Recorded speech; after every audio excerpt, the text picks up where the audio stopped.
And welcome to today's Pedestrian and Bicycle Information Center Livable Communities webinar series. Today's webinar is Fundamentals for Connecting Transit and Pedestrian Bicycle Facilities with Daniel Rodriguez and Dan Neighbors. My name is Jeremy Pinkham, and I am the Communication Coordinator for PBIC and the UNC Highway Safety Research Center. I'll be facilitating today's webinar. Before we get started with today's webinar, I want to go over a few administrative details and the functionality of the webinar software. Please note that attendees will not be able to speak during the webinar. We do expect a large number of attendees on this call, so by muting your audio, it helps us to cut down on confusion and background noise. Though you won't be able to speak, you will have the ability to ask questions. Looking at this slide that shows the webinar interface, as an attendee, you have a control box in the upper right of your screen that collapses and expands by clicking the arrow button. Questions pertaining to the subject matter of this program may be asked at any time in the question box, but will not be addressed until the end of the program, when we have built in about 20 minutes for a discussion period. Please feel free to ask those questions as we go along, and we'll get to them after the presentation. Now we'll look at today's program outline.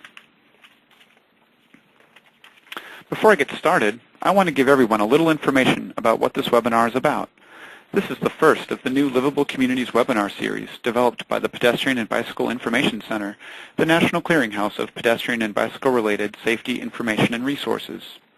We offer information and technical assistance to diverse audiences about health and safety, engineering, advocacy, education, enforcement, access, and mobility as it relates to pedestrians and bicyclists.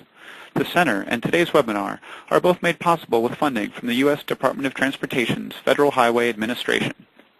The goal of the Livable Communities webinar series is to better enable our audience to improve the quality of life in their communities by promoting safe walking and bicycling as a viable means of transportation and physical activity.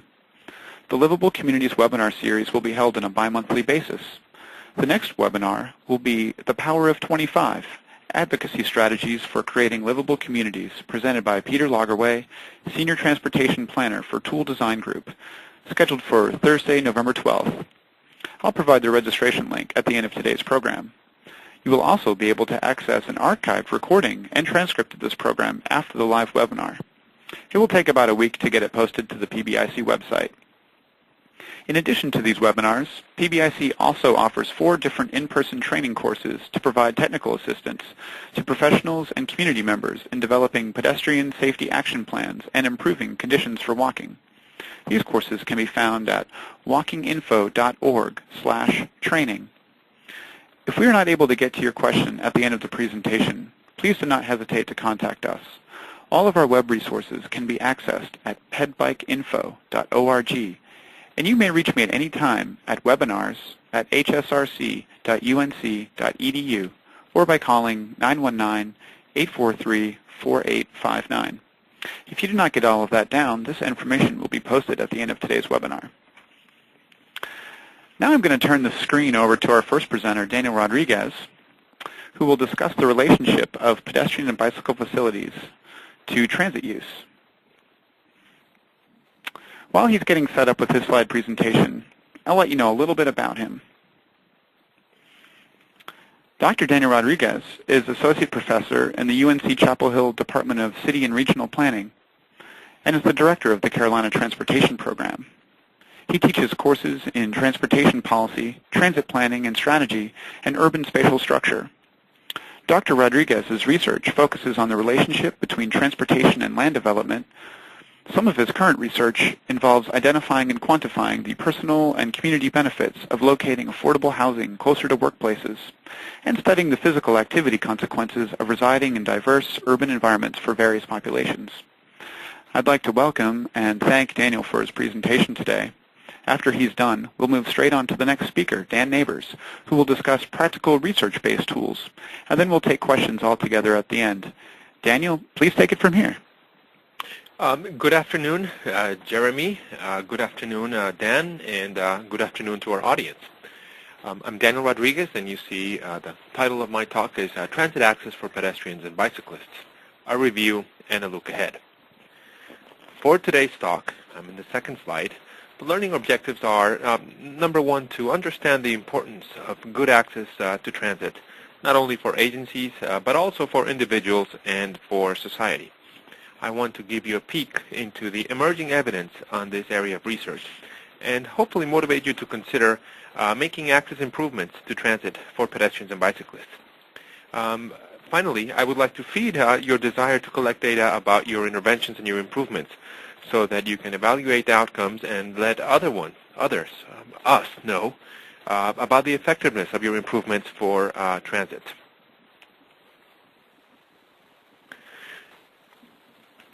Slide number 3, the importance of transit access for pedestrians and bicyclists goes beyond the ability to have additional riders.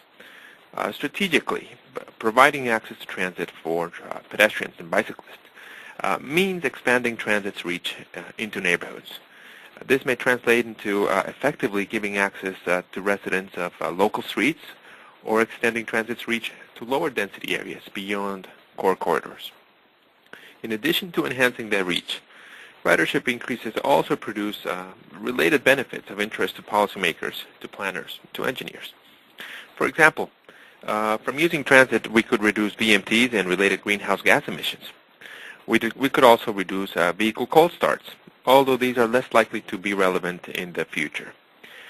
Non-motorized transportation access to transit could also help address the congestion hotspots that frequently afflict successful activity centers.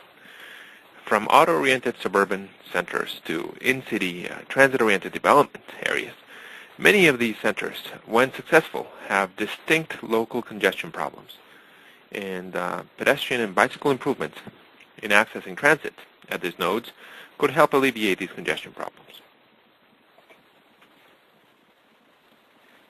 At the individual level, supportive access for pedestrians and bicyclists to transit means financial and health benefits.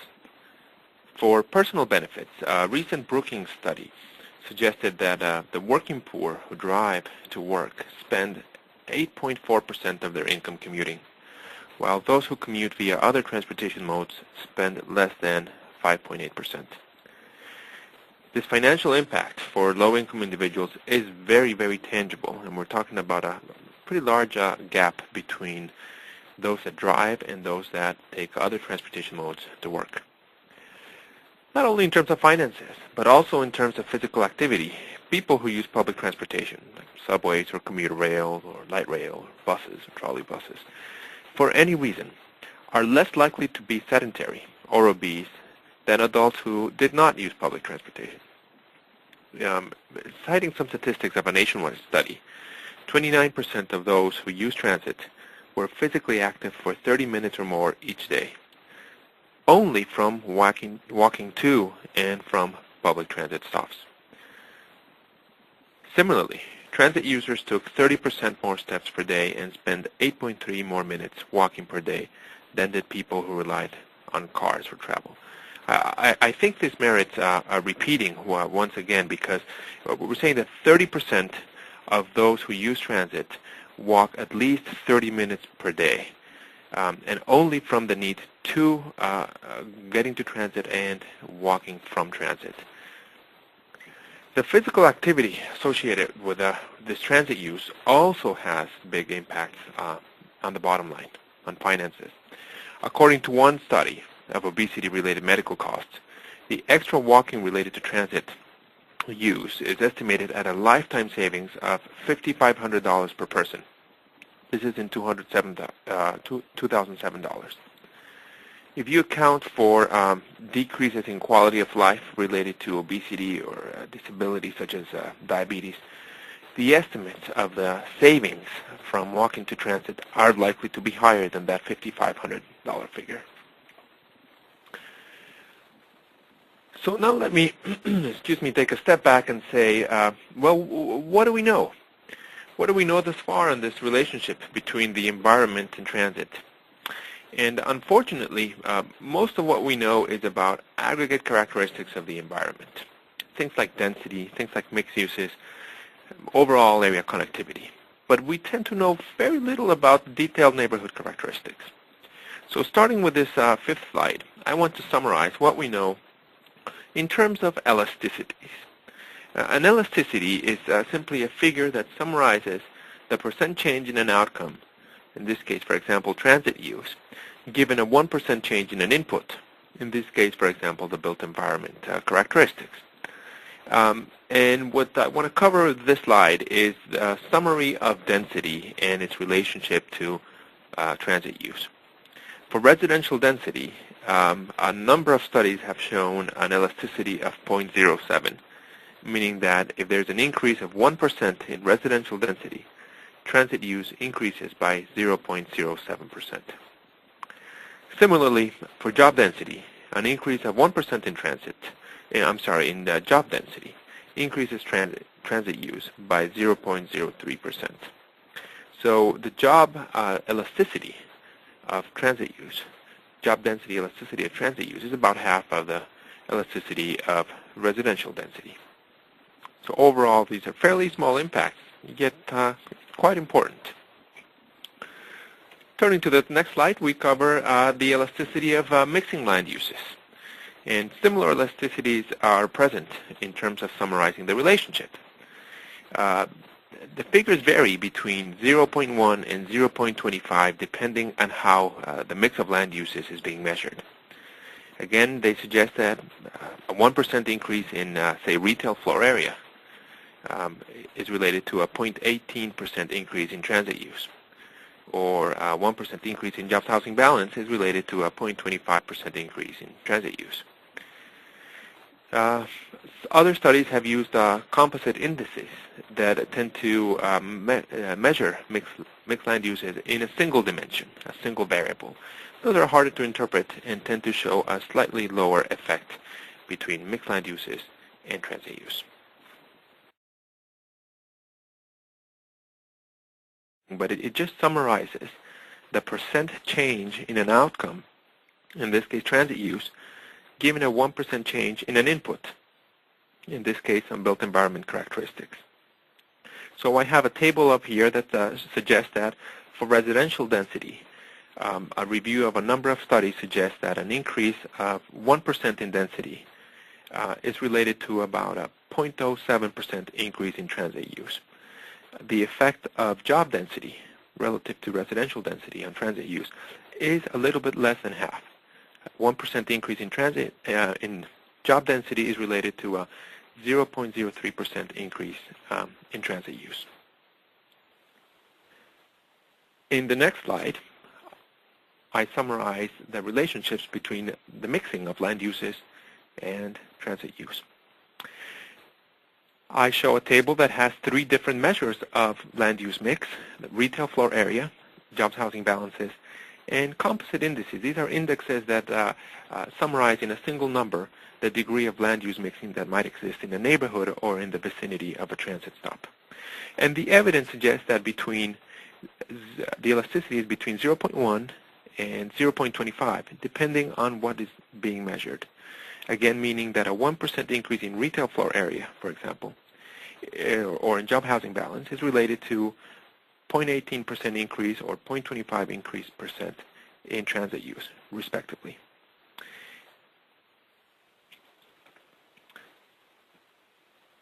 In terms of thinking about distance to transit stops, the elasticities are in the order of 0.17. Again, this means that for a decrease of 1% in distance to a transit stop, transit use on average increases 0.17%. Likewise, for street connectivity, we see a wide variation ranging between an elasticity of 0.05 for the percentage of intersections that are four-way, and 0.27 when we look at the density of intersections, meaning the number of intersections per unit of area. So having given you this broad perspective, I want to turn now to more detailed data. So despite the importance of the neighborhood environment, I think it is very possible and likely that street-level attributes also influence people's willingness to use transit. In other words, although population or job density may matter, it is likely that the environment of streets on or of streets leading to stops may also be a support or a barrier for getting to transit. And it's this street-level environment that I label a micro-level feature. And I'm going to use that term recurrently, a micro-level feature of the environment. And going back to the early 80s, two pioneers, Stringham and Richard Underman, who's now an emeritus professor of landscape architecture at the University of Washington, identified that people were willing to walk longer distances to access transit if the streetscape was interesting and supportive of pedestrians. Something that many of us have noted. It's just more pleasurable to walk in a nice urban area as opposed to one that is less supportive of walking. And in fact, time goes faster, and we might be wanting to walk longer distances. An explanation for why this might happen emerged recently from Raymond Isaac, an architecture professor at the University of Wisconsin in Milwaukee. And Isaac suggested that the pedestrian's perception of time varies depending on the environment they're walking in. A couple of other studies of Robert Cervero looked at access and street characteristics for Metro Rail in Montgomery County, Maryland, and he found that sidewalks and street dimensions were the strongest predictors of Metro Rail use. And Lutzenheiser also in 1997 looked at the Bay Area Rapid Transit System and identified parking as one of the most important barriers around transit stops, BART stops particularly. And that's where he coined the idea of a sea of parking surrounded transit stops as being barriers to pedestrian and bicycle access.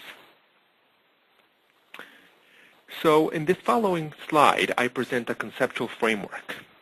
One way to think about how the microenvironment, the street-level attributes, may influence people's willingness to walk or bicycle to transit is to consider upstream sources to the decision to travel. Things like land use, quality of transportation, or crime. Together, all these characteristics, neighborhood environment, crime, land use, the demographics of your neighborhood, the quality of transit, come together in something that I label the neighborhood environment, macro and micro. And altogether, these are likely to influence people's willingness to travel by bike or pedestrian modes to transit.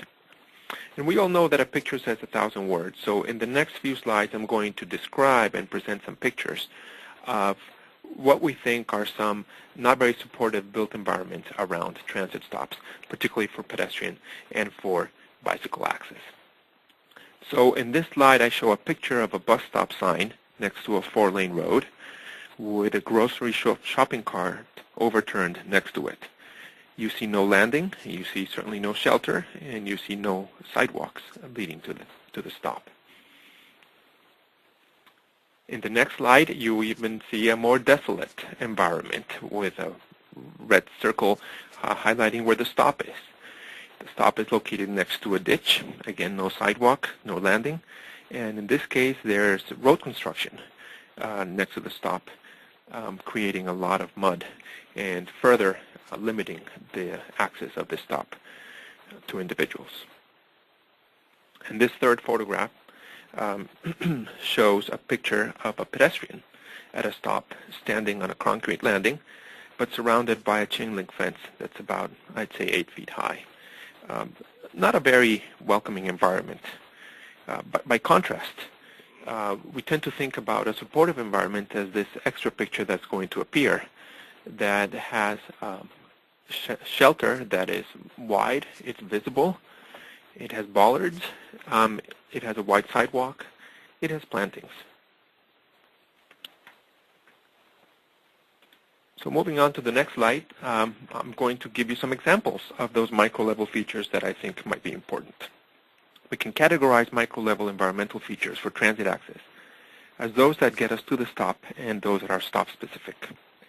This slide shows a list of features of getting to the stop. Things like the quality of sidewalks, crosswalks, lights, wayfinding supports, trees, lighting, benches, cleanliness, and pedestrians and bicyclists perceived safety and security. It's likely that only one of these features may not be enough to provide adequate access to a stop. It might require complementary measures or a suite of measures. At the stop level, we might observe quality of the landing if it's present, Other supports for users. Do we have wayfinding aids for individuals with different visual abilities? Do we have benches where people can sit and rest? Do we have enough space, secure space for people in wheelchairs? What is the perceived security and safety?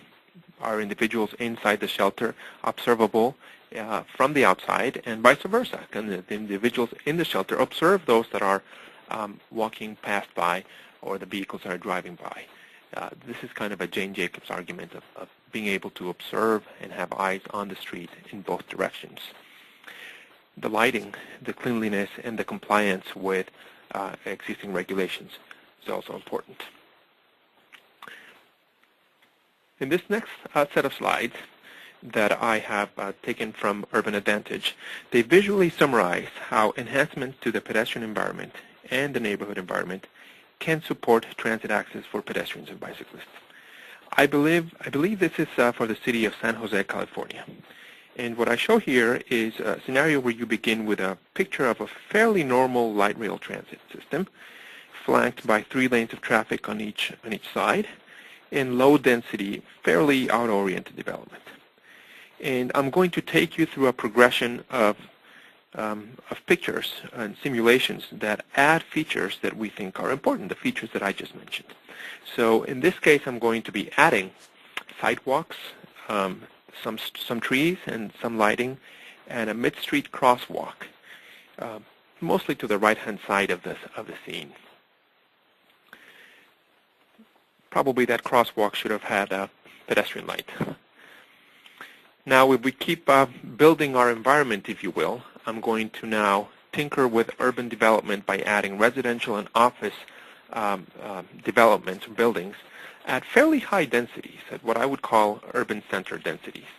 And you will see those in the back of this picture emerging. And now I'm going to add some mixed land uses at transitional densities. I mean densities that are not as high as previous buildings, but that might be 4 or 5 stories high, probably with retail at the pedestrian, at the street level. And you see those appearing closer to you. And finally, there are enhancements to the platform and the area on the platform. So we might have wider platforms. We might provide some planting, and you see the final image. The question that I raise here from comparing the 2 images is, where would you prefer to walk to transit, the top environment or the bottom environment?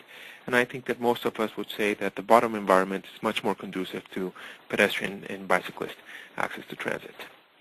So I want to take the second half of my presentation and turn to 2 case studies that highlight, number 1, the complexities, but number 2, also the importance of conducting research and examining this area of work.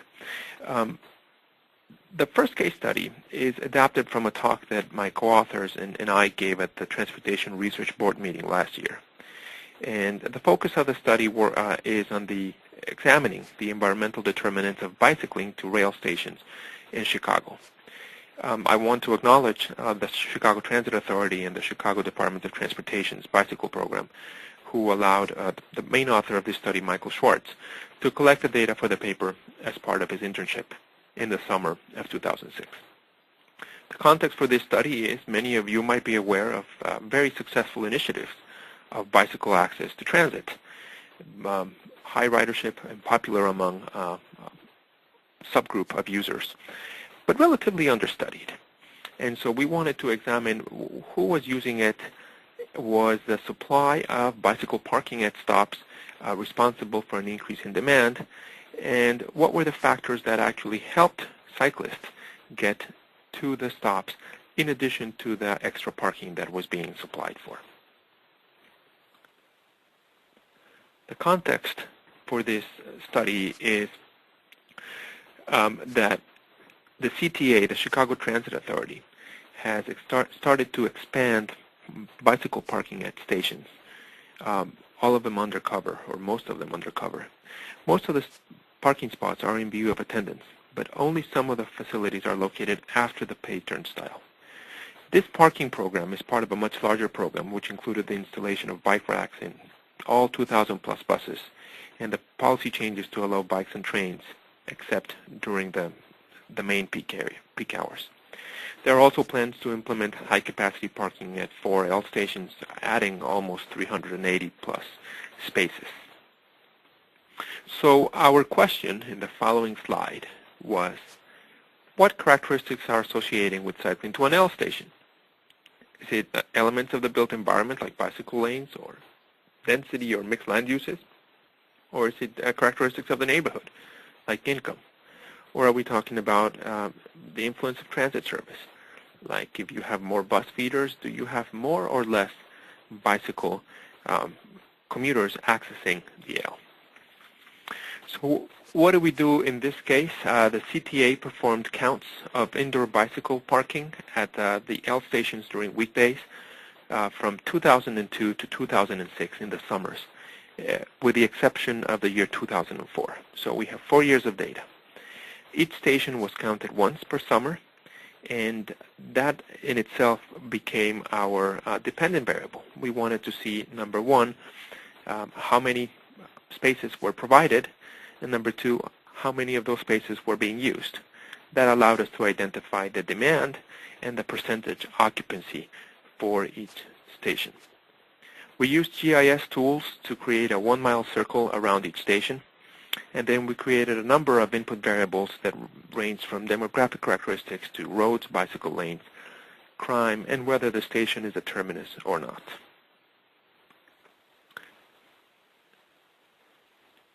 The increase in the supply of indoor bicycle parking was staggering. It went from around 100 spaces at 21 stations in 2002 to nearly 350 spaces at 64 stations in 2006. So nearly 50% of all L stations were already covered by 2006. The use of these spaces increased at an even faster rate, going from about 50 bicycles on a given day in 2002 to more than 200 in 2006. So more than a 400% increase in the demand for bicycle parking at stations. However, I must say that the increase in use of these facilities was not even. For example, at the Orange Line stations, there was more than 80% occupancy for each year of counting. But in the Green Line station, occupancy rarely exceeded the 25%. I'll continue with the next slide of main findings. In our analysis, we found that areas that had a higher percentage of African Americans and higher median incomes were less likely to have a high demand for parking facilities. This seemed to run counter to the literature. We were expecting areas with a high percentage of Hispanics and African Americans to have more demand, but that was not the case. We also found that areas or stations with a higher number of bus routes tended to have lower demand for bicycle parking, indicating that there was some sort of competition. Where you had more buses, cycling was less attractive to get to the station. We also found that crime was a deterrent to cycle to the station. Areas with higher crime had lower utilization. Not surprisingly, we also found that the number of spaces and higher ridership at a station were associated with more demand. So we built the spaces, and we found that those spaces were actually filling up. Interestingly, and much to our surprise, none of the land use variables or the bicycle lane variables were significant. We thought that maybe there was not enough variation in our data, but we also think that maybe the competition with transit was an interesting result. I end this case study by showing a graph that contains 3 curves. On the x-axis, you have the number of indoor spaces provided. On the y-axis, you have the number of indoor spaces demanded, sort of supply and demand. Each curve shows the association between supply and demand, but at different levels of other variables. So the bottom line of the 3 curves, the bottom curve, holds all variables at their mean values. The middle line, that is a little higher, holds crime at the 20% of the value in our data and bicycle lanes at its 80% value. And the highest line, the one that tells us or predicts the highest demand and ridership, holds crime at 20%, bicycle lanes at 80%, bus diversity, the number of feeder buses to the station at 20%, and ridership at 80% of all the value. The results tell us a couple of things. First, that the implementation of something like bicycle parking could be more successful if it is targeted with other initiatives such as bicycle lanes, or if it is done in stations with higher ridership and lower bus feeder service. In addition, there may be a critical mass factor where adding spaces beyond a certain number may be associated with higher results than just adding a few spaces. This study also indicated that researchers may need to separate walking and cycling. Their needs can be quite different, and they probably should be looked at as different travel modes. Let me turn to the case study number 2. In this case study, we're examining the relationship between the built environment around transit stops and station boardings in Bogota's BRT. Some of you might have heard about the successes of bus rapid transit systems in the world, but there's very little information about how the environment around transit stops, particularly BRT, is related to BRT boardings.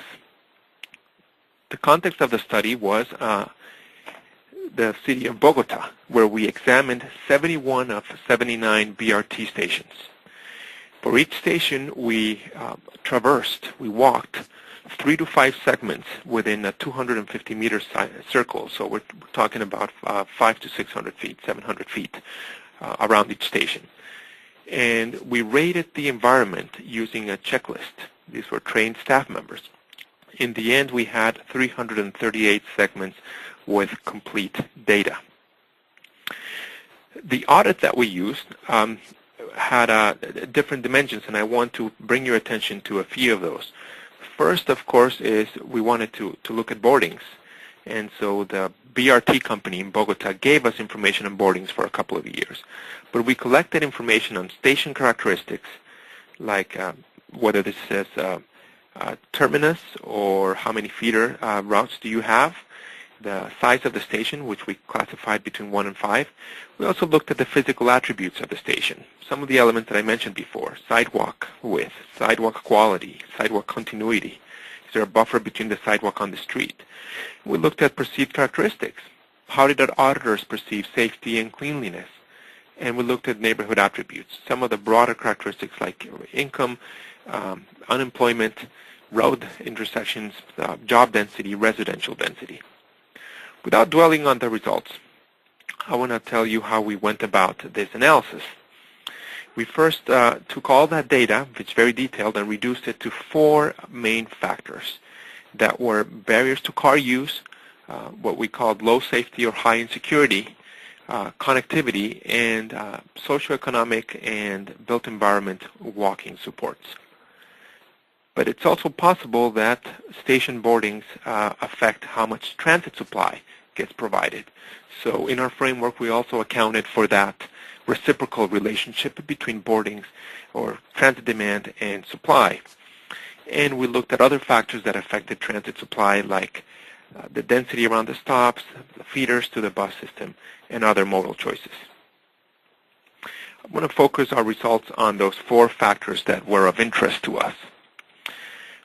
We found that walking supports, that lower box, is positively related to boardings, as are the barriers to car use. In other words, when you have an environment that is more supportive of walking, we actually found higher number of station boardings. Likewise, when we found barriers to car use, we also found much higher boardings at stations. One unexpected finding was that we found that being less safe or with high insecurity was positively related to station boardings, and we indicated this to local authorities to let them know that the concentration of people boarding the stops might be an attractive scenario for pickpocketing and similar crime. What were the implications of our result? We confirmed the importance of micro-level built environment for BRT use. We provided local authorities with indications of where they should concentrate their efforts in improving the built environment so as to maximize transit use, decrease greenhouse gas emissions, and try to help individuals use transit and access it by walking and bicycling. We also showed that we went beyond the traditional elements of diversity, streets, and density. So the pedestrian supports really matter. Let me close my talk by restating the beginning, but now at the end. The objectives, as you see in this slide, were to understand the importance of good access to transit for a variety of group agencies, individuals, nonprofits, and the rest of society. I wanted to give you a peek into the evidence that's out there, motivate you to consider access improvements to transit, and feed your desire to evaluate those improvements when you make them. I want to acknowledge a number of individuals that were helpful with parts of this presentation. Michael Schwartz for his work with CTA, Nicolas Estupinian and Liz Bryson for their work in Bogota, and our colleagues at the Pedestrian and Bicycle Information Center. Thank you, and let me pass on the presentation now to the next panelist, Dan Neighbors. All right, this is Jeremy. Thank you, Daniel, for that great presentation. And while Dan is getting set up with his slideshow, I'm just going to give a quick introduction to Dan Neighbors. Dan is the Senior Transportation Engineer at Vanas, Hung & Brucelin Incorporated. He has over 15 years' experience in the transportation engineering field, specializing in pedestrians and bicyclists. His projects have ranged from creating downtown revitalization plans to conducting pedestrian safety studies aimed at improving pedestrian facilities at specific locations. Many of his projects have focused on the transfer of knowledge into guidance for practitioners and communities, such as the development of the guides for Federal Highway Administration, the Pedestrian Road Safety Audit Guidelines and Prompt List, and the Pedestrian Safety Guidance for Communities. Mr. Neighbors has taught numerous safety courses to public officials at the state and local levels for FHWA and the National Highway Institute. Thank you and welcome to Dan. Dan, please take it. Okay, thank you, Jeremy, and thank you, Daniel, for your presentation. And good afternoon to everybody. Today I'm going to be discussing the Federal Highway Administration Pedestrian Road Safety Audit, or Pedestrian Road Safety Guidance, and specifically I'll be concentrating on the transit guide since that's the topic for today's discussion. You'll see on the next slide, slide number 2, it shows a basic overview of what I'll cover. First, I'm going to discuss the pedestrian safety guidebooks with specific emphasis on the transit guide. Next, I'll talk about a bus stop improvement program, which is one of the case studies that's used in or described in that transit safety guide, and that's a case study in Montgomery County, Maryland. And the last part of the presentation will be talking about providing pedestrian access to a transit rail station, and I'll use a case study that's in Reston, Virginia for that. So the next slide shows what the 3 FHWA pedestrian safety guides are. The first guide is the Pedestrian Road Safety Audit Guide and Prompt List, and that is basically geared towards state and local transportation agencies and helping them address pedestrian problems. The second guide that I'm showing you is a residence guide for creating safe and walkable communities, and that's geared towards, as you might guess, residents. And then the third guide, which is going to be the focus of today's presentation, is a pedestrian safety guide for transit agencies. Together, these guides provide information to these 3 select groups to help tackle pedestrian problems from different angles. But again, the focus that we'll be concentrating on today is the content of the transit guide. So the next slide is just an introductory slide that shows a picture of a person boarding a bus stop.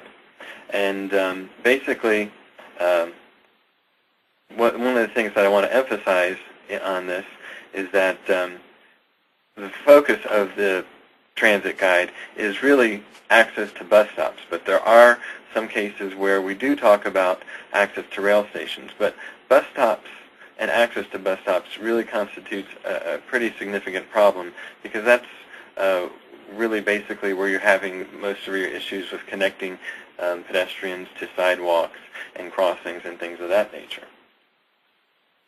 So the next slide gives you an overview of the transit guidebook, and you'll see that there's a little picture of the cover of the guide on that slide also. But the main thing I want to emphasize from this slide is the fact that one of the main themes is how partnerships are emphasized to the guide, and that's partnerships with transit agencies and different state and local DOTs and with different community groups, because really everybody working together is one of the things that is one of the issues that where you come up with gaps in the network and for pedestrians. When people don't work together and you have people working separately in a corridor, we're not providing a continuous network. So with that said, let's go into the content of the guide on the next slide. This slide right here shows the 5 main sections of the guidebook, and I won't read all those now, but I'll go into those in more detail.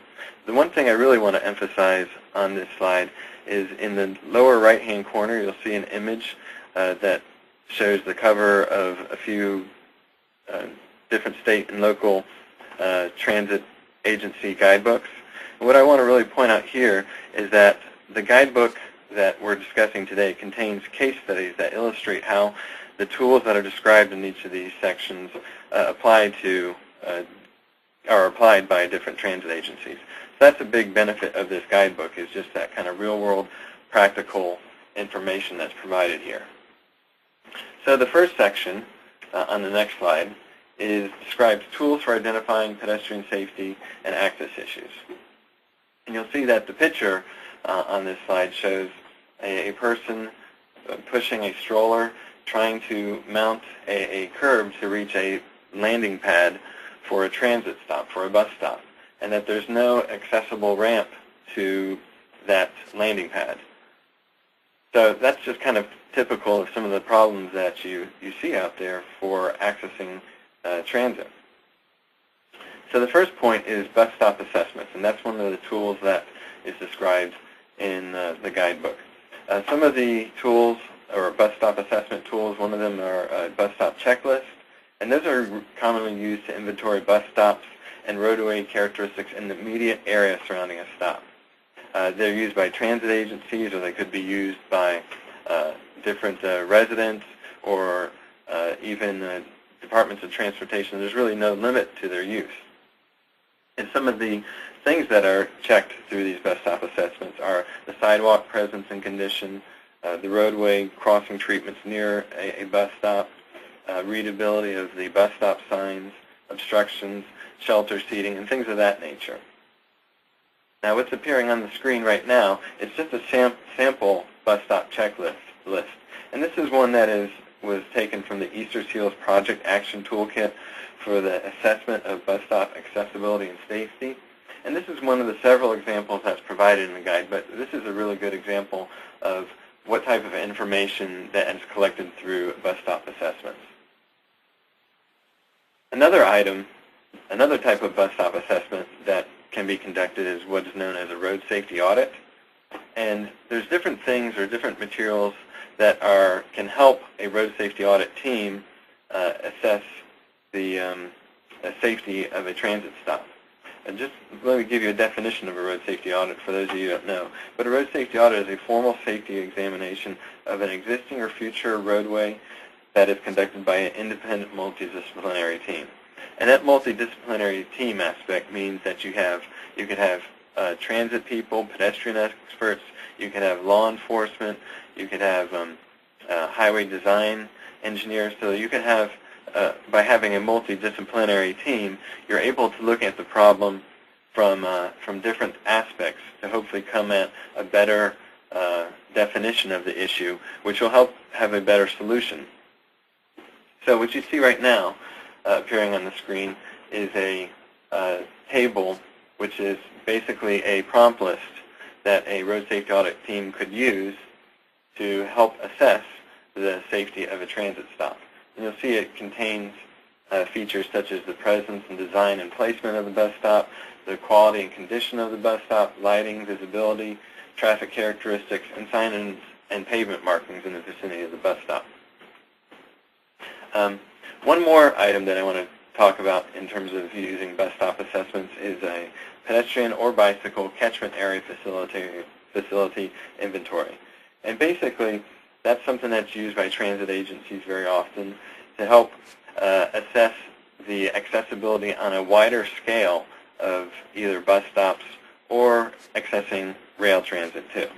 And that can be, to conduct one of these studies, you can use GIS, aerial photography, and a lot of other measures. But I'm going to, in the second case study that I discussed today, I'll kind of discuss some of those measures in more detail.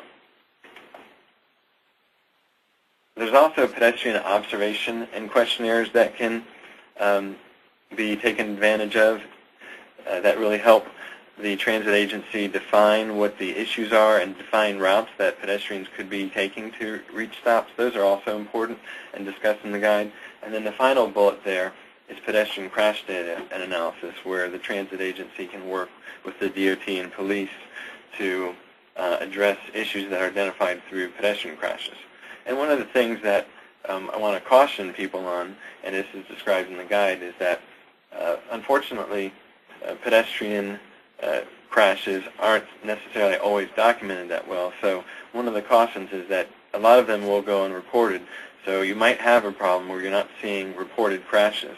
So don't just look at pedestrian crashes as the only point for evaluating safety for pedestrians accessing transit. And then the final little icon in the lower left-hand corner just, again, emphasizes the fact that there's different case studies that really help describe the tools for identifying pedestrian safety and access issues. And the picture that's shown in this case study box or dialogue right now is one of a stop that has no landing pad. And that's just, that's really the program in Montgomery County, and I'm going to discuss that as the first case study in today's presentation. The next slide shows the policy and organizational approaches that can be taken by an agency.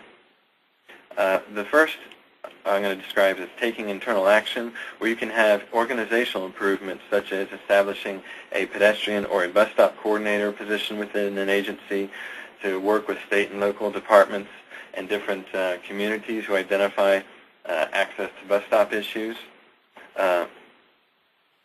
Updating policies is also another thing that can be done by an agency, a transit agency itself, to help ensure safe and adequate access for pedestrians. And some of the things that can be done to update policies are establishing a inventory of all pedestrian facilities in the vicinity of bus stops, conducting pedestrian road safety audits, as I had mentioned very briefly before, and developing guidelines to ensure that transit stops are designed according to user needs. Other actions that can be done is modifying services in terms of providing better locations of bus stops, making them closer to where there are crossings that are being used by pedestrians, and other things of that nature.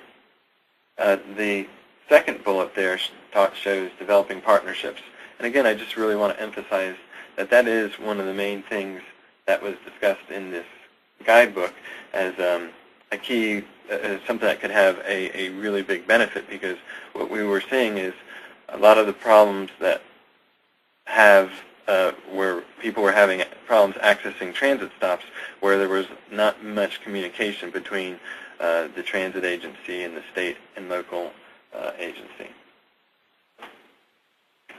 So the next slide shows engineering and education enforcement. That's the third chapter of the guidebook. And engineering actions that are discussed in the guidebook include sidewalk and crossing designs, traffic control devices, and really there's a lot of different treatments there that are discussed, and it's too many to really go over in detail, but I'll just give you a little taste as some of them that are described. Some of the things that are described are median islands, curb extensions, reducing curb radii, implementing pedestrian signals, and these are all things that a transit agency can work with a local agency who's responsible for the roadway to help improve conditions for pedestrians that are accessing the transit stops. Other things that are discussed in terms of engineering actions are rail crossings. I did mention that we do have discussion of how to access rail in this guide, and some of the materials in that section include some of the most recent materials that have been published by FHWA and FRA, the Federal Railway Administration, and also some enhanced safety features that can be used, such as active warnings at rail crossings and also fencing. And then finally, one of the last engineering action items that's discussed is transit stop designs. The guide also discusses education and enforcement actions because those too are important in ensuring safety for all users of transit. And you can see the pictures that are shown on this slide. The one on the upper right-hand corner just shows a stop where it has a designated waiting area or separated designated waiting areas for pedestrians and bicyclists to ensure that there's not any conflicts at the stop between those two modes. And then the lower right-hand corner shows a picture of a poster that was created as part of a WMATA education program. And WMATA is, sorry for using that acronym, it's just the Washington Metropolitan Area Transit Authority. And that's one of the case studies that's described in detail in the guidebook also. The next slide shows the 4th and 5th chapters of the guidebook and what's discussed there. And basically, the 4th chapter is background information on pedestrian safety concepts, such as walking distances to transit, vehicle speed and safety, and pedestrian characteristics and other behavior, just so the transit agency has a better understanding of what are some of the issues and constraints that they have to work with. You can see the graph on the upper right-hand corner shows a graph of the percentage of trips to transit made by walking. The y-axis will be that percentage of trips made by walking, and the x-axis is the distance to transit station in miles. And you can see the closer you are to transit, as you can guess, the more percentage of trips are made by walking. And I'll discuss this relationship in a little bit more detail in the second case study. And then finally, the fifth chapter discusses legal issues, including case studies and rulings, which really show that the transit agencies also have a responsibility in maintaining a safe network for pedestrians. Okay, the first case study that I really want to discuss is one of the case studies that's included in the guidebook that I just described. And that's it's a Montgomery County, Maryland bus stop improvement program. The next slide shows a picture which really defines some of the issues that were found by Montgomery County. And the picture shows a 2-lane rural roadway with a sidewalk on one side of the roadway and a bus stop on the opposite side of the roadway, which is basically placed in the shoulder. And that's like one of the main problems that they found out there. Another bus stop issue you see on the next slide, it shows a picture of a 6-lane roadway that's 3 lanes in each direction, and a woman pushing a stroller on a concrete median in the middle of the roadway.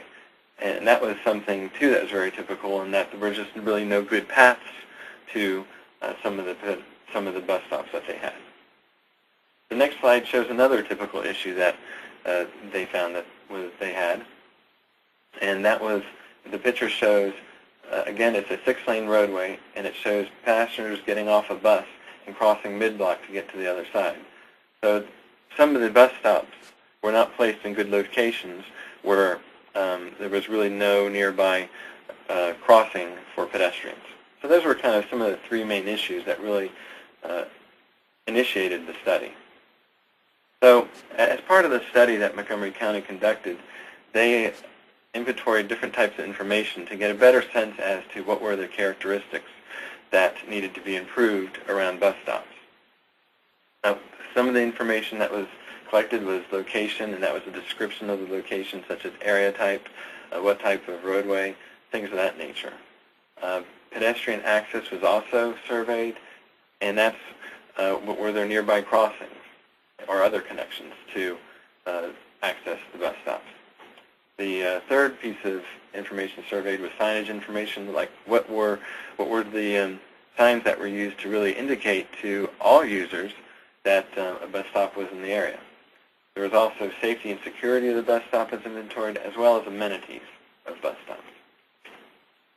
The next slide shows the questions that were asked by the county to help prioritize the bus stop improvements.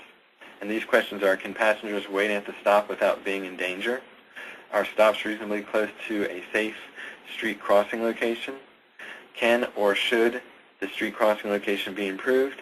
And can passengers get to the stop along a reasonably safe path? So the next slide shows that database which was developed to help answer those questions.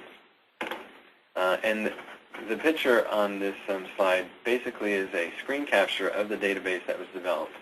And on that screen capture, you'll see it's a map of the county with blue dots all over that map. And those blue dots represent the locations of bus stops.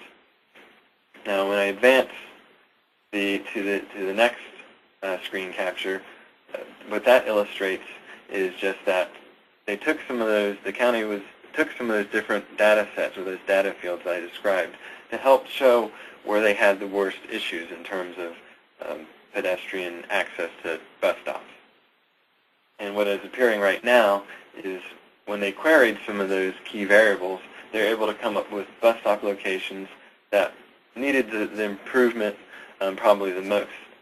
And you can see now the screen capture shows the same map of the county, and it shows just fewer bus stops, these being the most critical. Now, the interesting thing about this is that this is the tool that was used to help identify the locations. But really what happened in the end of this project was that this tool, from the locations that were identified, it was seen that accessing the bus stops was more of a corridor issue. So when a bus stop on a corridor was issued, they looked at crashes not just at one particular bus stop, but anywhere along that corridor, because they felt that that there might be people who don't use the same bus stop at any one given time, and that it was a better approach to solving their problems. So you can see here, as a result, on this slide, the next slide shows the program progress as of January of 2008. And the picture on the left side just shows the bus stops that have been improved. And it really emphasizes the fact that the bus stops were improved on a corridor basis. You can see that there's a long string of bus stops that were improved. But some of the interesting characteristics of the program is that there was a total of 5,340 bus stops in the county. And the number of bus stops that had planned improvements was about 64% or 65% of those bus stops, which is about 3,450. The number of bus stops that were field reviewed for detailed improvements was about 629, which was almost 12% of all bus stops, and the number of bus stops requiring construction was 556, which is just shy of 11%. So I want to show a couple of slides now that really highlight some of the improvements that were made as part of this program. So this next slide shows before and after condition of sidewalk connections that were made. The picture shows a bus stop that basically has no landing pad and a very narrow sidewalk approaching the bus stop. Now, when I advance to the improvement, you'll see that a landing pad has been put in and the sidewalk has been widening leading up to that landing pad. So that's a pretty simple improvement that was made, but very effective. The next slide shows a bus letting out passengers on a grass median strip, and the passengers having to walk down that grass median strip to reach a pedestrian crosswalk. Now, the improvement that's shown on this slide right here just shows that landing area has been paved all the way to the pedestrian crossing to provide safe and accessible access for pedestrians.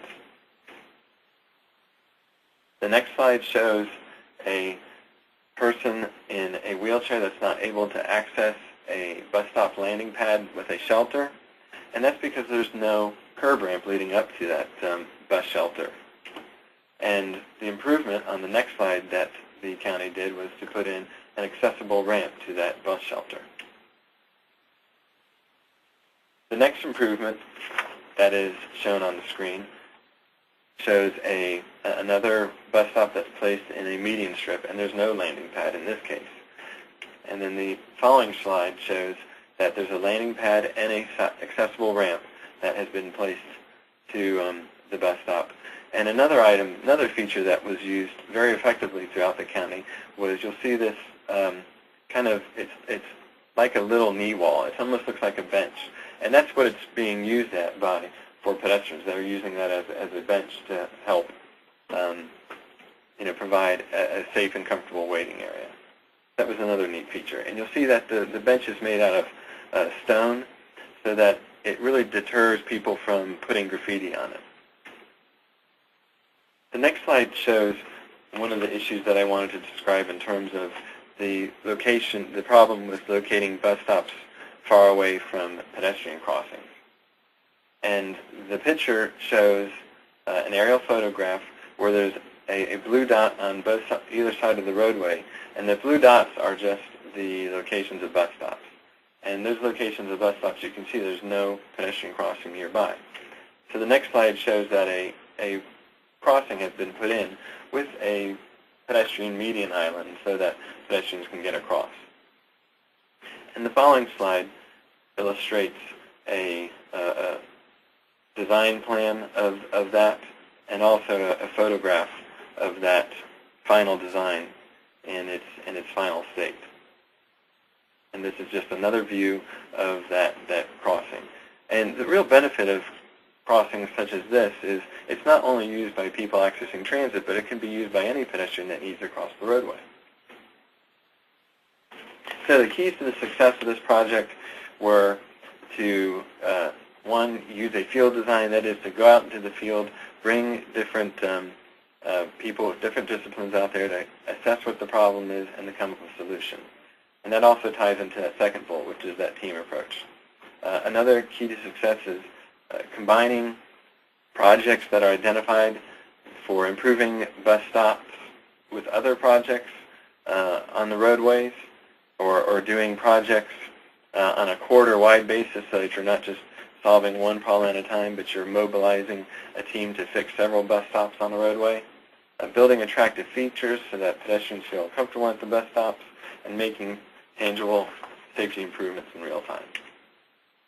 So the next slide just is an introductory slide to the second case study that I want to talk about, which is the application of a pedestrian safety index in planning new rail stations. This slide just gives you a quick background to the project, and basically the project is that there was a new Metro line for Washington, D.C. that is being planned to go from Washington, D.C. to Dulles International Airport in Loudoun County, Virginia. And basically it's a 23-mile extension that will pass through two areas that have significant densities. One of them is Tyson's Corner, and the second one is Reston. And that's what I'm going to discuss is the access to the Reston station. And the arrow that shows on the screen right now, it's just a screen showing the region, and the arrow just really shows the distance that the new Metro line needs to traverse. So the next slide shows an overview aerial image of the study area. What it shows is basically you have the Dulles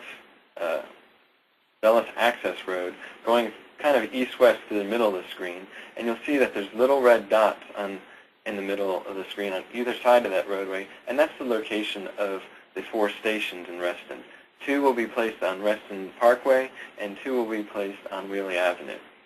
There's red circles around those stations, which represent a 1/2-mile catchment area around those stations for pedestrians, and then the yellow circles around the red circles represent a 1-mile catchment area around the station. So that's basically the area that was looked at to conduct this study. The project objective was to develop a station management access plan to provide safe access, convenient access, and consider all modes. But really what I want to emphasize and concentrate on today is that pedestrian component, which included an inventory of all pedestrian facilities and that 1 mile catchment area of each of the stations, and then how the pedestrian intersection safety index was applied to help define where the problems were for pedestrians accessing these new stations. So the next slide just gives an overview of the definition of a pedestrian intersection safety index. And basically, the pedestrian intersection safety index, the PISI, I'll call it, is a set of models that enables users to identify intersection crossings and intersection approach legs that should have the greatest priority for an in-depth safety assessment. The higher the index, the higher or the greater priority for a more in-depth assessment. And basically the range for this assessment is 1 through 6. And I'll show you how that was applied in a few minutes. This slide shows basically what the model looks like, the PISI model. And the PISI is determined by calculating the crash potential for each approach and intersection.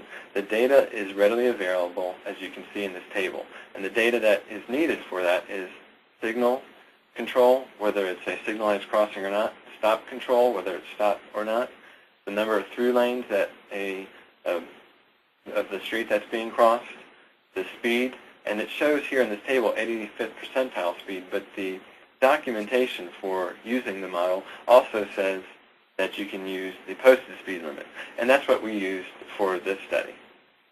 The main ADT, that is the Main Street average daily traffic volume, and then if it's a commercial area or not. Those are the main data fields that were collected, and these were very easily obtained in the field. The traffic volume data, meaning the ADT, was obtained from the Virginia Department of Transportation. One of the issues with that is that on smaller roadways, like residential streets, they typically don't collect that data for those streets, and so we didn't have that data. But that's not really where you would have your problems, as you could guess. We saw most of our problems in crossing your larger arterial roadways. So the next slide shows a map of the entire catchment area for pedestrians, and it shows dots at each of the locations that were assessed using the PISI. Those dots that are in green had a value that was below the median, and those that are red and orange had a PISI that was above the median. The next slide shows a table of what some of basically what one of the other outputs of conducting the analysis using the PISI, and basically it shows that the PISI is determined for each approach of an intersection. So it doesn't give you an overall PISI for an intersection, but you get an assessment of each approach. For those approaches or those intersections that were only 3 legs, there's information that would be missing because there weren't 4 approaches that were assessed. And what was determined from this analysis is that for side streets, the PISI was about 1.5, and those are basically 2-lane roads, low volume, with less than 2,000 vehicles per day and low speed. Your areas that were critical with a PISI of 5.5 approximately were arterial streets with 7 lanes, high traffic volumes of 30,000 vehicles per day, and speeds of 45 miles per hour. The next slide shows the PISI for the two main corridors on to access the 2 stations. You'll see what's being circled now are the PISIs on Reston Parkway that are above 4. And basically, the area that's being circled there is a segment of that's about 2,600 feet, which is about half a mile. So that shows that on Reston Parkway there was a significant large area that was really difficult for pedestrians to cross. And so that's where our focus of a lot of the treatments were, to improve pedestrian access to the stations that are coming in that will be built. The second thing that's being circled is on Wheelie Avenue. It shows a smaller section being circled where the PISI is above 4, and that's about 500 feet. But again, that's not insignificant And that's an area where where measures were taken to improve pedestrian access because that was seen, again, as a barrier for people to get across that roadway. So the application and prioritization, basically, it would have been difficult to highlight individual safety concerns on this vast area, this basically 2-mile catchment area for each of those, or 1-mile catchment area for each of the stations, or 2-mile catchment area in total, without using the PISI. The results were presented to residents, and that they saw that the safety concerns that they had were very similar to the results by the PISI. And so the community trusts the analysis and using the PISI for further analysis throughout the study. Some of the other benefits are that the 38 intersections were found to have detailed improvements. Again, intersections were determined for priority improvements, not just based on PISI, but the proximity and the ability to access the new stations that are going to be built. And geometric changes were recommended for those 38 higher priority intersections, and general safety and visibility improvements were recommended for the remainder of the intersections. So the conclusions are that the PISI was successful in identifying improvements that need to be made to access the 2 new metro stations that are being built in Reston. And it can also be used to identify corridors where there may be significant issues with pedestrians getting from one side of the corridor to the other. And intersections with the high ISI values also corresponded to intersections which the community had concerns. Information on using the guide for the PISI is on the link on this slide.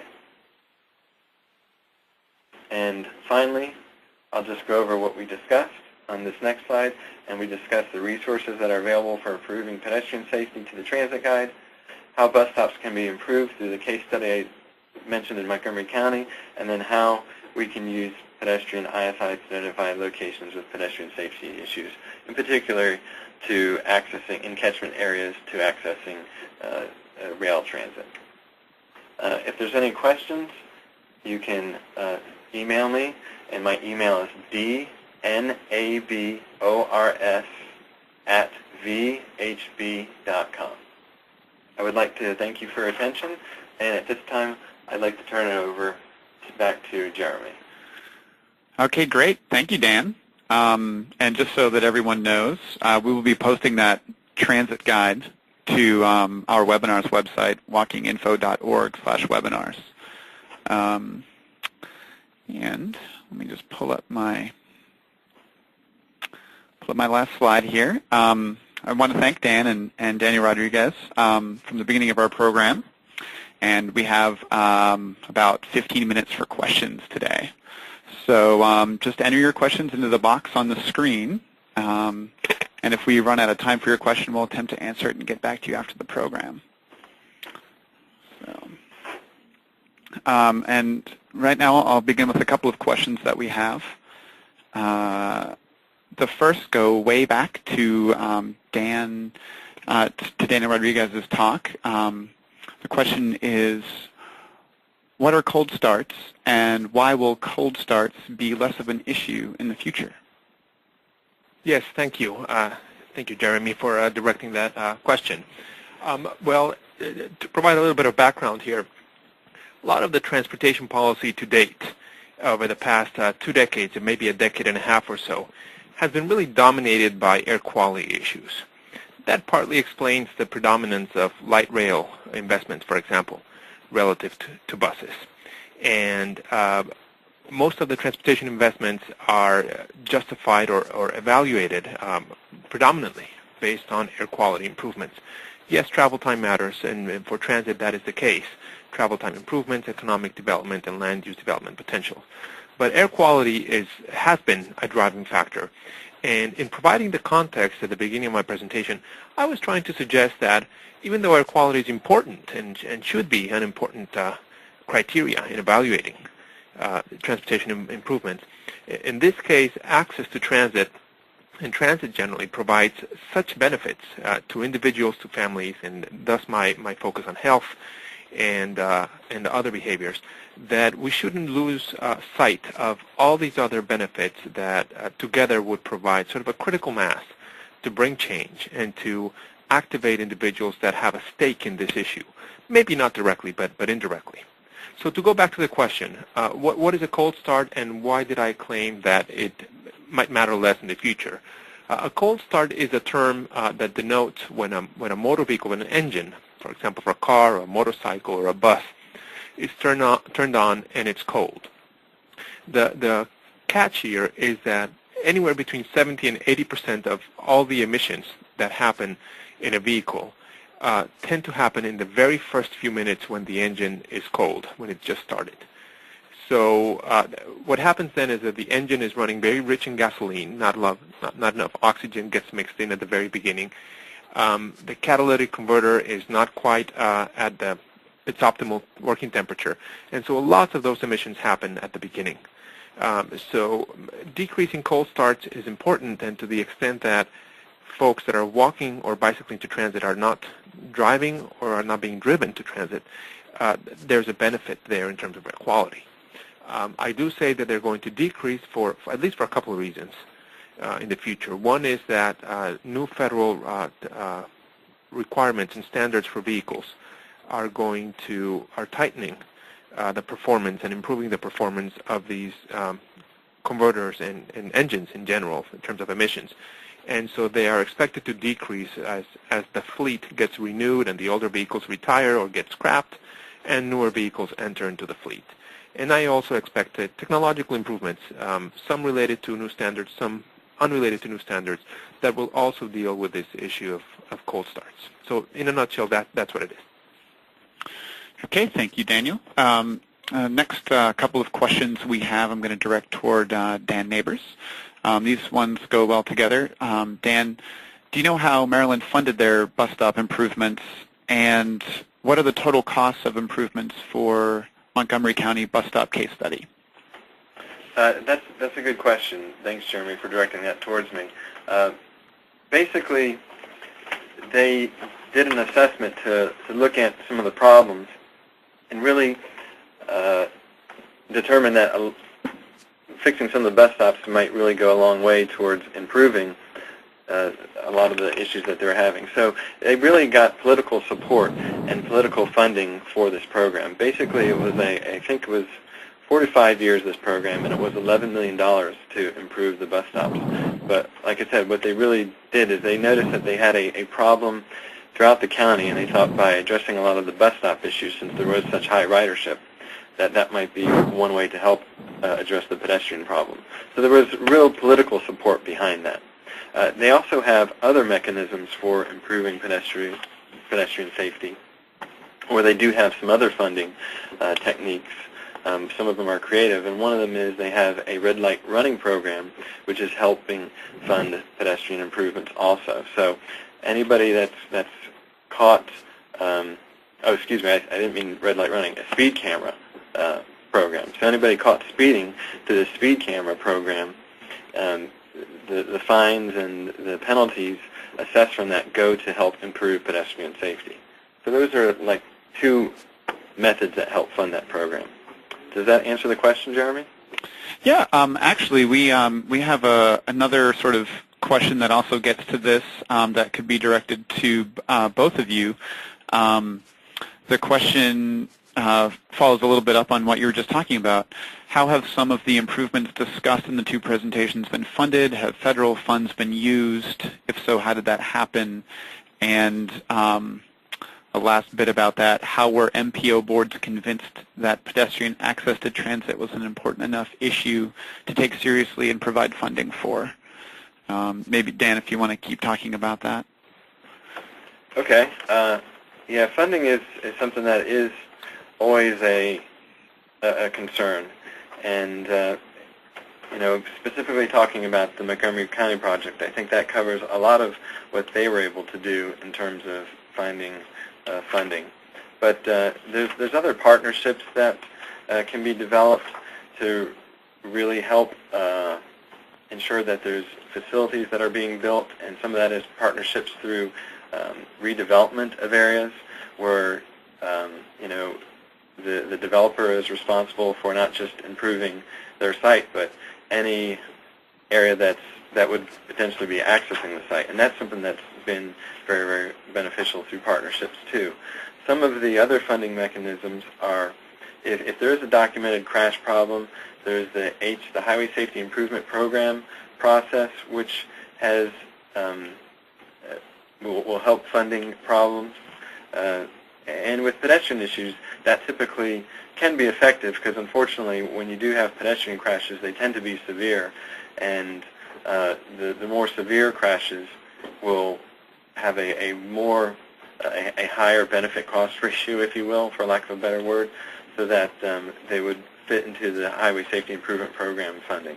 There's also a congestion mitigation and air quality program, which a lot of these projects have been funded through, and that is actually, some of these funding resources are discussed in the guide.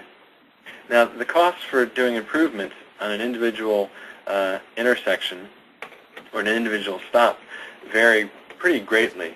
If it's just putting in concrete pavement, that could be done fairly easily for several $1,000s. But providing sidewalk up to a bus stop and things like that, it gets increasingly more expensive.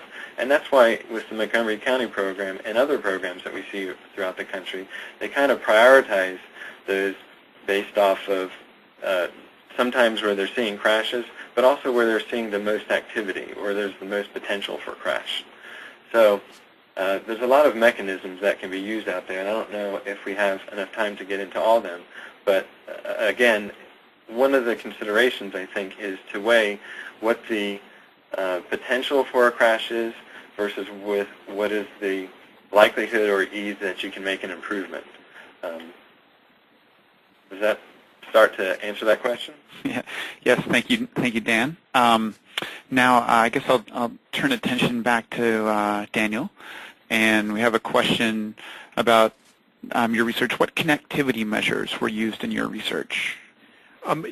Yes, thank you, Jeremy. We've used a couple of different measures, and at that sort of aggregate level, we've looked at sort of traditional measures like the number of 3- and 4-way intersections, just to get a sense of the road connectivity.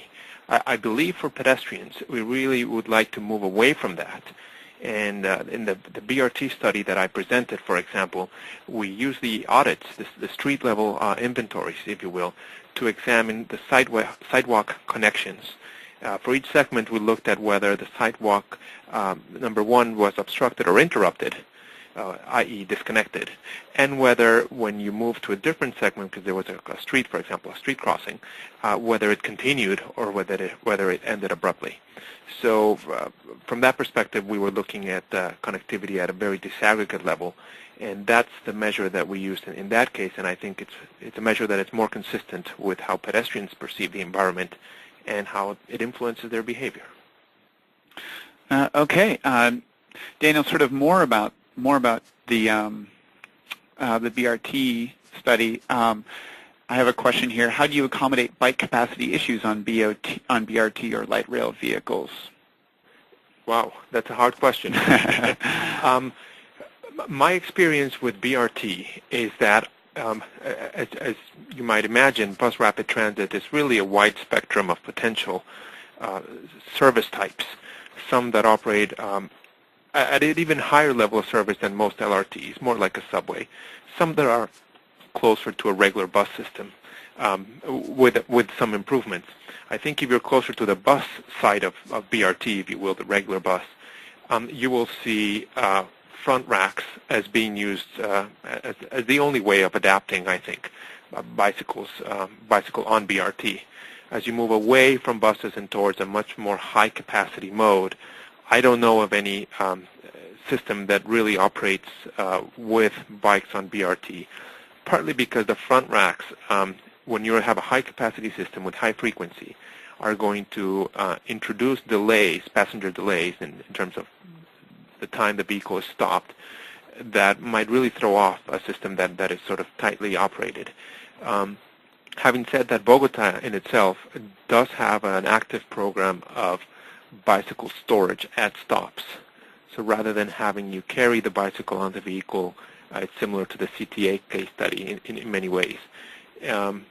For more high-capacity transit rail systems, you see CTA, you see BART, and a few other systems allowing users to carry their bikes during the off-peak on certain trains, on certain cars, and that's more consistent with the general practice of those systems. BRT is kind of uncomfortable in the middle because it only has 2 to 3 cars, and making it a little harder to accommodate the bicycles on the vehicles. Well, more to that point, Daniel, we have another question here. What is the best way to park large number of bicycles at these stops to accommodate them? Well, I haven't studied per se how they're parked and what would be more efficient. But I know of several systems that are used. Some are parked standing up. Some, and that seems to work quite well. Others have sort of 2 stories. Some use attendants, again, depending on labor costs. Some use parking attendants that help work that out. Some are kind of locker-ish cages, if you will, that provide certain level of security. You might rent a lock or so on. But it's going to depend on the particular case. I don't know exactly which one would be more efficient. I imagine that there are some benefits to certain designs depending on the volume. Okay. We have time for taking a couple more questions here. I'm going to direct this one to Dan. This is interesting. Are there any specific guidelines for making transit approaches and surfaces for children and youth? Is that something you can address? Making the approaches more accessible to children? Yes. There are, I don't know if there's specific guidelines, but there are some case studies that have showed some things that can be done, and a lot of that, of course, you can imagine would be around the Safe Routes to School program, and a lot of them that are out there are more pertaining towards not necessarily transit, but accessing bus stops, and the issues that you see at bus stops are a little bit different than the issues that you see at transit, because the bus stops for children going to school aren't done by a transit agency. That's usually a school district, so those can move around a lot, and so it's a kind of a different set of problems that are out there. But yeah, I mean, there's different things that are done in terms of providing guidance on the pavement for children, like stand back lines of where they should be standing so that they're not, standing in areas where they are more prone to getting injured by passing vehicles or buses, things like that. Again, pavement marking areas that really emphasize paths that they should be taking to bus stops or signs, things of that nature. It's kind of more information-based. And I don't know if there's any real-world studies that have really had any definitive evaluation of that. Maybe Daniel might even know of something too, but those are the types of measures that are typically employed to really help children access bus stops, mostly signage and pavement markings. Thank you. Maybe just one more question for Dan, real briefly here. Were there any noted ridership impacts to the improvements in Montgomery County? Well, that's interesting, is that is the focus of a TCRP study right now. And I can tell you anecdotally, in the short term, yes, that one of the examples I gave you in terms of that mid-block crossing is that really captured a lot of trips where people were crossing almost anywhere in a pretty wide segment of the roadway because there was no really defined crossing, is that crossing really helped capture a lot of the pedestrian trips. And so there's much fewer mid-block crossings. Other transit improvements have shown increased ridership because there's just increased awareness that the transit stops are out there. But that's an interesting question, and it will be, like I said, the focus of a TCRP study that should be coming out next year. Okay, thank you, Dan, and thank you, Daniel. Unfortunately, that's all the time we have for discussion today. We had a few more questions that we didn't get to, but if we didn't get to your question or you have additional questions, do not hesitate to contact me. You can reach me at webinars@hsrc.unc.edu or call me at 919-843-4859. And before we end, I want to point out that many of the resources mentioned in this presentation will also be linked on our website at www.walkinginfo.org/webinars. These resources include PDF copies of today's slideshow, the transit guide mentioned in Dan's presentation, as well as several technical frequently asked questions regarding transit. Also, you will be able to access a recording and transcript of this presentation from that same web page. Today's presentation should be made available on this page in about a week. You'll also be able to register for the next webinar, scheduled for Thursday, November 12th at 2 p.m. Eastern Time, when Peter Lagerwey of Tool Design Group will present The Power of 25 Advocacy Strategies for Creating Livable Communities. And again, for the archive material and to register for future webinars, please visit www.walkinginfo.org/webinars.